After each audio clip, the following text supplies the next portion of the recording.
Do you want to build a snowman? Wait, no, it's not the right one.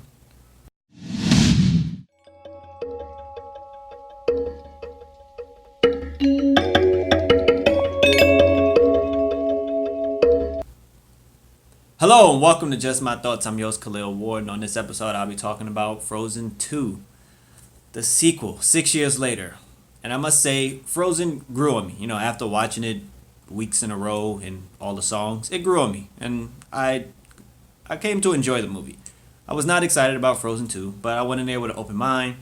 And in the beginning, I really did not like the movie because there was so many songs, just like this much dialogue, and everybody was just singing. Anything that happened, they just broke into a song, and I was like, are they gonna sing everything? But as the movie went along and you got more story, I really enjoyed it. But let's start in the beginning. It opens up with Anna and Elsa, their kids, and their parents are telling them a story about the Enchanted Forest and about like the different spirits of the forest, earth, fire, water, and air, and like the people of the forest who like use nature essentially, for like powers, and then how the people of their town came to meet them and they built them a dam, and they were supposed to be working together, but something happened and the forest was blocked off and it's a big mist around it. Nobody can get into it. So that's where our characters are. That's where they are when the movie starts. And then you flash forward to present day. Everybody's celebrating and singing again, another song. But Anna she's happy. She's hanging out with Kristoff. Kristoff wants to marry Anna. That's his whole thing. Elsa, she seems okay, but then she starts hearing like a voice that's singing. She keeps hearing it and keeps hearing it, and she finally tells Anna that she's hearing voices and they need to go into the forest. The voice in the forest is calling her and they need to go. So of course they go as a unit to the forest to see what's going on in there, and they bring Olaf, and I think Olaf was really great in this movie. Honestly, of course he's the mascot in the first one. Do you want to build a snowman and everything, and the merchandise and all that. But the mascots in movies usually they try to do too much with them. Minions, think Minions. Minions were cute, and then they just kept trying to just give them to us too much, and eventually had a Minions movie that wasn't great. But Olaf is great. He's very thoughtful.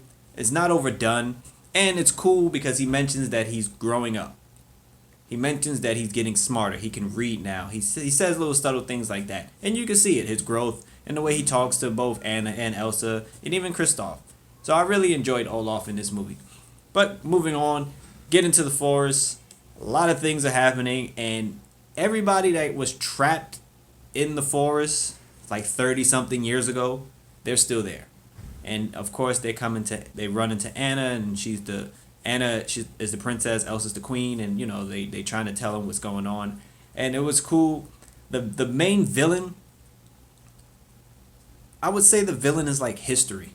Everything that all the characters thought was true, and and all the stories they heard, it wasn't exactly truthful. So the main villain would be like the past and history and how they have to do some things and make some sacrifices to change things going forward. And that's the theme of the movie. So it was really like no central bad guy that's trying to destroy Elsa or Anna or anything like that. I think the relationship between the sisters was really well done. Anna is always trying to protect Elsa from what happened in the first one. She's stronger than Anna, and she's dealing with things that sometimes Anna can't understand, or she's not equipped to deal with. So they have their moments, right, in the movie where they're not always seeing eye to eye. But I think the movie did a great job of letting Elsa shine with her powers and showing her, her different abilities. And I think they did a good job of showing Anna's value. And even though she doesn't have the powers, she still can make a difference. And Kristoff, again, he wasn't doing much. He was always trying to propose to Anna in some way or form, but he kept messing it up. But he was always reliable in that sense. Again, Olaf, really great. There are some new characters that's introduced. It's like this little like gecko that's introduced. He's so cute and adorable. I really liked him. But there's other characters that you meet. You meet other reindeers and everything like that. But they don't really get that much shine. It's still focused on the main four, from the original movie. And I think as the movie went along, I wouldn't say it's dark.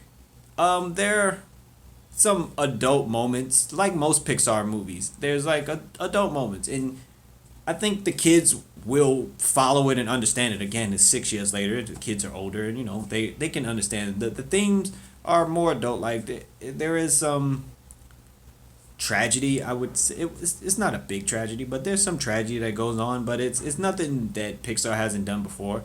I just think it's the growth factor in the movie making process with Pixar. Just like how Toy Story movies, they didn't get darker, but the themes got a little stronger. And the Toy Story 3, you think that all the toys are going to die and stuff like that. Even in Toy Story 4, there's adult themes and stuff. So this movie, I thought Frozen was more kid friendly, a lot of kid themes, and this one just takes it up a notch in terms of adult themes and just thinking about other people and doing the right thing and stuff like that. So overall, I enjoyed the movie. Olaf is probably my favorite in the movie because he was there. He had his funny moments, but he just wasn't. They didn't overdo it with him. But Frozen 2, go take your kids to see it. Oh, back to the songs before I sign off. The songs. Everyone had a solo. Kristoff had like a 90s R&B song. Not gonna lie, that was pretty good. And then Elsa had another song towards the end that was really good. But like all the other songs, wasn't really feeling them that much. But it was so many songs, especially in the beginning, like the first 10 minutes of the movie, like 3 songs happened. But Frozen 2, it's a worthy sequel. I can't. I watch a bunch of Frozen, so I can't say which is better right now. But I'm pretty sure when this comes on, streaming services, I'll watch it again and I'll have a verdict then. But thank you for listening. Deuces.